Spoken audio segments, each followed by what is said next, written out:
સમાગમ થઈ જાય તો આપણો મોક્ષ થઈ જાય એ છે. અને જેને મન જીત્યું એને જગત જીત્યું, કે મન જીત્યું છે એને જગત જીતવા આપણે થઈ શકે એમ નથી. આ જગતની અંદરનું બધું કાર્ય જીતવું એ થાય એવું છે જ નહીં, પણ મન જીત્યું તો એવું બધું થયું. કે મન છે પેલો સંકલ્પ કે ભગવાન સિવાય બીજો વિચાર સંકલ્પ ના કરે, બીજી વાત ના થાય, એવું એક ડર થયું. એના માટે જગત છે જ નહીં, જગત જીતવાનું છે જ નહીં. મન જીતી ગયું એટલે હું આત્મા છું, અક્ષર છું, બ્રહ્મ છું, તો એની દ્રષ્ટિ થઈ ગઈ તો જગત જીતી ગયું, વિષય જીતી ગયા, સ્વભાવ જીતી ગયા, બધું જીતી ગયું.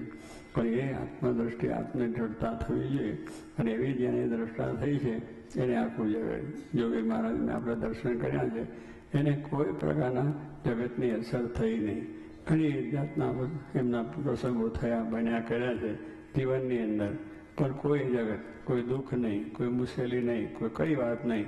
મહારાજ ઈચ્છા, મહારાજની ભક્તિ, મહારાજનો સત્સંગ, એ જરાય પણ બીજું વાત લાવ્યા સિવાય, એમને જે મુશ્કેલીઓ પડી હોય એના પ્રસંગો પણ સભામાં લાવ્યા સિવાય મહારાજના મહિમાની વાત, કોઈ આવીને અમહિમાની વાત કરે તો મારો સ્વામિનારાયણ સ્વામિનારાયણ મહારાજની સ્વામીની વાતો કરો.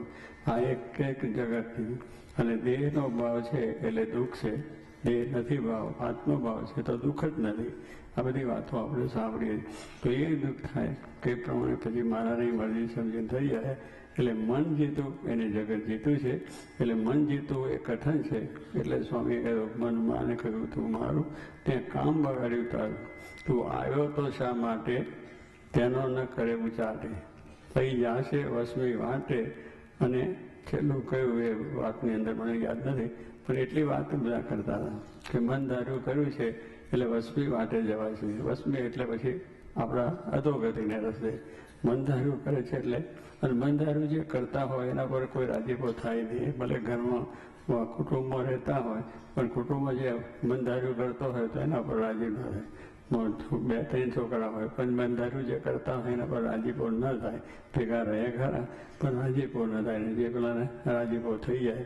એમ સ્વામી કહે છે કોઈ પણ વસ્તુ આપણે જે સમાજમાં, બીજામાં, ધંધામાં, રોજગારમાં, કોઈ પણ કાર્યમાં આપણે જો કરીએ, વિદ્યાર્થી પણ જો બરોબર મન ધાર્યું કરતો હોય તો શિક્ષક રાજીપો ના થાય, નોકરને પણ જો મન ધાર્યું કરતો તો ના થાય શેઠનો રાજીપો. એવી રીતે આપણે પણ આ સત્સંગની અંદર ભગવાનનો રાજીપો અને સત્પુરુષનો રાજીપો લેવા માટે આવ્યા છે. તો એ રાજીપો લેવા માટે ભગવાનની ઈચ્છા, મરજી સમજીને અને શાસ્ત્રોના વચનમાં આપણે બધું છે જ તેનો બરોબર કરીને કરવું, જેથી કરીને વાંધો ના થાય. માટે આજ્ઞા એ થોડું કરે તો પણ ઘણું થાય. આ આજ્ઞામાં થોડું કર્યું, કોને? ગણપતિએ ગાયની પ્રદક્ષિણા કરી તો એ કેટલો લાભ થઈ ગયો, કન્યા મળી ગઈ. પહેલાં એ બહુ જ વધારે કર્યું પ્રદક્ષિણા, આખા પૃથ્વીમાં ફર્યા મોર લઈને, તો કામ થયું નહીં. એટલે આજ્ઞામાં થોડું કરવાથી પણ ફાયદો છે. થોડી પણ આજ્ઞા પડે તો એમાંથી આપણે છે અમૃત છે એ થોડું પીએ તો અમર થઈ જાય, અને ઝેર છે એ થોડું પીએ તો મરી જાય. એટલે આવી રીતે આપણા જીવનની અંદર આજ્ઞા છે એ મોક્ષદાયી છે. એ પ્રમાણે કામ કરવું તો થઈ જાય. તો કે તો પણ ઘણું થાય છે. ને મનગમતું ઝાઝું કરે તો પણ થોડું થાય. એ ગમે એટલું કરે, આખો દાડો આ કરે તે કરે તે કરે, મન ધાર્યું કે એના મન ધારી બધી સેવા ઘણી કરે, પણ આપણે કંઈક ના આમ કરો તો એ મને નહીં ભાવે થઈ રહ્યું. પેલું બધું કરે, મંદિર છે, સ્વામી કે આખા મંદિરનો વ્યવહાર પોતે કરતો હોય, આખા કેટલાને સત્સંગ કરાવતો હોય, પણ મન ધાર્યો સત્સંગ કરાવે પોતાની રીતે. આપણે મોટા પુરુષ આપણને કહે ના આ રીતે તમે કરો છો ને, પણ આ રીતે તમે કરો તો સારું સત્સંગ કરાવો તો એ નહીં થાય, મને મારી રીતે જ ફાવે. એટલે કહેવાનું શું કે એવી રીતે સારી વાત છે, પણ એમાં પણ આપણા મન ધાર્યું થઈ જાય અને એવી રીતે મન ધારી જાય. એટલે કહેવાય કે આખા મંદિરનું કામ એકલો કરતો હોય, લાખો માણસને સત્સંગ કરાવતો હોય, તો પણ એ મન ધારી રીતે જો કરતા હોય તો એને દુઃખ છે. અને મોટા પુરુષની આજ્ઞાથી થોડોક સત્સંગ કરાવતો હોય તો પણ એ અધિક છે, કારણ કે આજ્ઞાનું મહત્વ છે. એટલા માટે પોતે આજ્ઞામાં ઉપાસનાની દર કહ્યું, નિયમ ધર્મની ડરતા કહી, આપણા જે વર્તમાન પાડવાના છે એની ડરતા કહી, સત્સંગ કરવાનો, કામ પાઠ પૂજા, તિલક ચાંદલો જયો, બીજું ખાવું પીવું નહીં, એમની ઈચ્છા જ છે. પણ એમાં જો આપણે બંધારી રીતે ફેરફાર કરીએ તો એના તો સ્વામીએ કહ્યું પણ આપણે વાંધો નથી, આપણે એક દાડો કરી લઈએ, પછી 2 દાડો પણ 1 દાડો જ્યારે કીધું એટલે ખલાસ થઈ હોય. માટે ક્યારેય આજ્ઞા ન લો, એ કરવું જોઈએ.